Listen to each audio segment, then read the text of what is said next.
মহান মুক্তিযুদ্ধ হয়েছিল অসাম্প্রদায়িক চেতনার ভিত্তিতে। ধর্মের ভিত্তিতে যে ভারত পাকিস্তান ভাগ, সেখান থেকে আমরা বেরিয়ে এসে অসাম্প্রদায়িক একটা বাংলাদেশ তৈরি করার জন্য মহান মুক্তিযুদ্ধের মাধ্যমে পাকিস্তানি হানাদার বাহিনীকে পরাজিত করে আমরা স্বাধীনতা লাভ করেছিলাম, যেখানে আমাদের মূল উদ্দেশ্য ছিল ধর্মনিরপেক্ষ অসাম্প্রদায়িক একটা দেশ হবে, যেখানে ধর্মের ভিত্তিতে নয় বাঙালি জাতিসত্তার ভিত্তিতে আমরা প্রথম পরিচয় দেব, এরপরে ধর্ম যার যার ব্যক্তিগত চর্চার সাবজেক্ট হবে।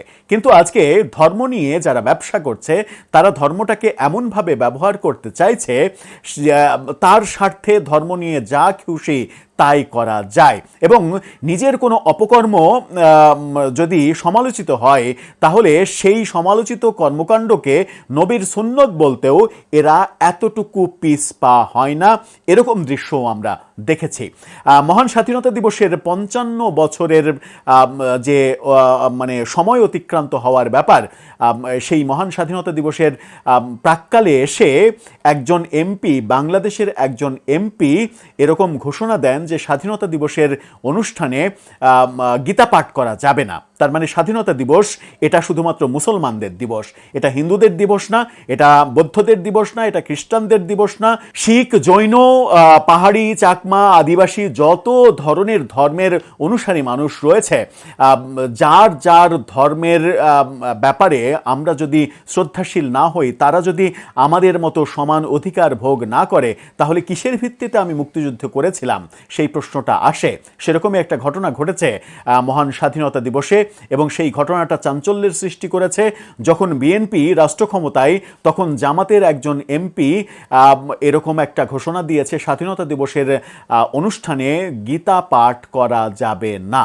একবার চিন্তা করে দেখেন তো, যদি রাষ্ট্র ক্ষমতায় আজকে জামাত সত্যি সত্যিই থাকতো, তাহলে স্বাধীনতা দিবসে কি কি হতো? তাহলে চলুন একটু আলোচনা করে দেখি যে এই ঘটনাগুলো তারা কি সজ্ঞানে করছেন নাকি অজ্ঞানে করছেন, নাকি এটাই তাদের মোটিভ, এটাই তারা করতে চান। মানে ধর্মের কোথায় লেখা আছে, ইসলাম ধর্মের কোথায় লেখা আছে অন্য ধর্মকে অবমাননা করা, অন্য ধর্মকে অসম্মান করা? এই ব্যাপারগুলো ধর্মের কোরআনের কোন সূরার কোন আয়াতে লেখা আছে সেগুলোও তো আমাদের বোধহয় একটু গবেষণা করা উচিত। সে আলোচনাই করবো এই ভিডিওতে। থাকবেন পলিটিক্স টিভির নিয়মিত আয়োজনে।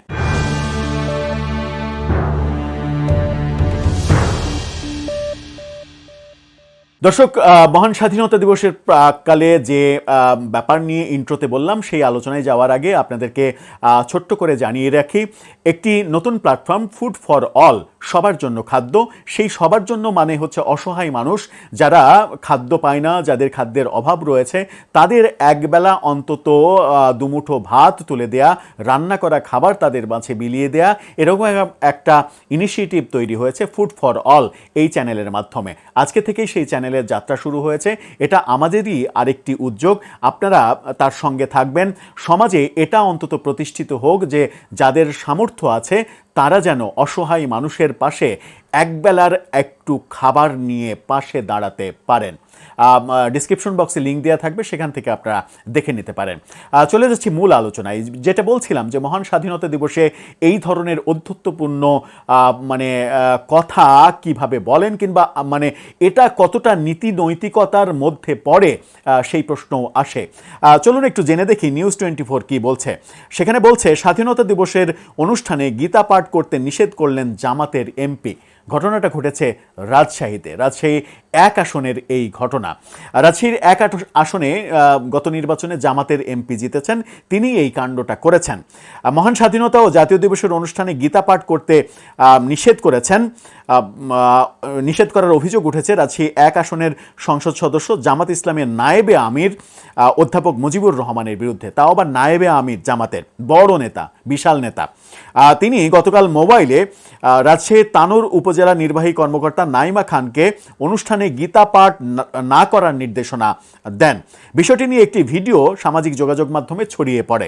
ভিডিওতে দেখা যায় রাজশাহী জেলা বিএনপির সদস্য ও তানোর পৌরসভার সাবেক মেয়র মিজানুর রহমান মিজান তানোর উপজেলা নির্বাহী কর্মকর্তার কাছে বিষয়টি জানতে চান। ভিডিওটিতে উপজেলা নির্বাহী কর্মকর্তা সংসদ সদস্যের গীতা পাঠ করতে নিষেধ করার বিষয়টি স্বীকার করেন।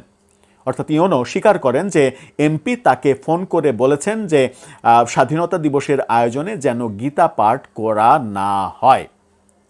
একটু কি মানে স্বাভাবিক লাগছে ব্যাপারটা, নাকি অনেক বেশি অস্বাভাবিক লাগছে, নাকি আপনি ভাবছেন যে এটাই প্রকৃত বাংলাদেশ হওয়ার কথা ছিল বোধহয়? বিষয়টি নিশ্চিত করে উপজেলা নির্বাহী কর্মকর্তা নাইমা খান জানান, সংসদ সদস্য অধ্যাপক মুজিবুর রহমান ফোন করে স্বাধীনতা দিবসের অনুষ্ঠানে গীতাপাঠ রাখতে নিষেধ করেছিলেন। তবে অনুষ্ঠান সূচি অনুযায়ী গীতাপাঠ হয়েছে এবং গীতাপাঠ দিয়ে স্বাধীনতা দিবসের উদযাপন শুরু হয়েছে, মানে কোরআন পাঠ, গীতাপাঠ এগুলো দিয়েই শুরু হয়েছে। ভিডিওর বিষয়ে জেলা বিএনপির সদস্য মিজানুর রহমান মিজান বলেন, গীতাপাঠ বন্ধ করতে এমপির নির্দেশনার বিষয়ে উপজেলা নির্বাহী কর্মকর্তা তাকে জিজ্ঞাসা করা হয়েছিল, তিনি নিষেধ করার বিষয় স্বীকার করেছেন।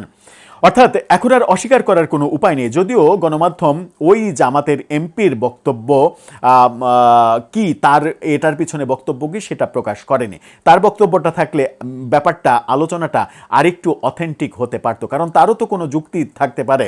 তিনি তো ভাবতেই পারেন যে মহান স্বাধীনতা দিবস কোনো একটা ওয়াজ মাহফিল, সেই ওয়াজ মাহফিলে গীতা পাঠ এটা একটা পাপের কাজ, এই পাপের কাজ কেন করবেন? যদিও তার দল আজকে পাপের কাজ করেছেন, জাতীয় স্মৃতিসৌধে গিয়ে সেখানে ফুল দিয়েছেন। এর আগে 21শে ফেব্রুয়ারিতে ফুল দিতে দেখেছি। কিছুদিন আগে পর্যন্ত এই শহীদ মিনারে ফুল দেয়া, স্মৃতিসৌধে ফুল দেয়া, এটা পূজার সঙ্গে, মূর্তি পূজার সঙ্গে তুলনা করে এটাকে হারাম উপাধি দিয়েছিলেন তারা 21শে ফেব্রুয়ারিতে। এবং আজকে একই কথা বলেছেন যে নৈতিক দায়িত্ব পালন করতে এসেছি, রাষ্ট্রের একটা জায়গায় একটা দায়িত্বে আছেন বলে সেই দায়িত্বের প্রেক্ষাপটে আসতে হয়েছে। এই যে অবস্থান, রাজনৈতিক অবস্থান, এই অবস্থানগুলোর জন্যই আমার মনে হয় যে গত নির্বাচনে তারা তাদের প্রত্যাশিত ফলাফল, যেটা তারা প্রত্যাশা করেছিল, অর্থাৎ রাষ্ট্র ক্ষমতায় যাওয়ার যে প্রত্যাশা করেছিল, সেটা তারা পায়নি। কারণ মুক্তিযুদ্ধের প্রশ্নে ভাই একেবারে জায়গাটা পরিষ্কার করতে হবে। যদি আপনি মুক্তিযুদ্ধের প্রশ্নে জায়গাটা পরিষ্কার না করেন, যদি আপনি গোঁড়ামির ধর্মীয় রাজনীতি নিয়ে পড়ে থাকেন, যদিও তাদের অনেক চেঞ্জ হয়েছে, হিন্দু প্রার্থী পর্যন্ত তারা জামাত ইসলামে হিন্দু যোগদান করিয়ে হিন্দু প্রার্থী পর্যন্ত সংসদে নির্বাচন করিয়েছে, ব্যাপারগুলো আমরা দেখেছি। বাদ্যবাজনা আগে হারাম ছিল, এবার হিন্দুদের বিভিন্ন সমাবেশে গিয়ে ঢাকঢোল পিটিয়ে জামাতের পক্ষে সমাবেশ করা হয়েছে, এই ব্যাপারগুলোও আমরা দেখেছি। তার মানে তারা একটা মডারেট দলে পরিণত হচ্ছে। কিন্তু যখন তারা মডারেট দলে পরিণত হচ্ছে, সেটা যখন পজিটিভ, তখন এই ধরনের বক্তব্য যে মহান স্বাধীনতা দিবসের অনুষ্ঠানে শুধুমাত্র কোরআন তেলাওয়াত হবে, গীতা হবে না, ত্রিপিটকের কেউ থাকলে সেটা হবে না, বাইবেলের কেউ থাকলে সেটা হবে না, এটা তো হতে পারে না। এটা তো গ্রহণযোগ্য না। এটা হওয়ার কোনো কথা নয়। বাংলাদেশে, স্বাধীন বাংলাদেশে, যে বাংলাদেশের জন্ম হয়েছিল, যে বাংলাদেশের অভ্যুদয় হয়েছিল, একটি ধর্মনিরপেক্ষ অসাম্প্রদায়িক বাংলাদেশ হবে। ধর্মের ভিত্তিতে কোনো দেশ গড়ার জন্য এই বাংলাদেশের জন্ম হয়নি। দর্শক, আপনার মতামত জানিয়ে লিখতে পারেন আমাদের কমেন্ট বক্সে।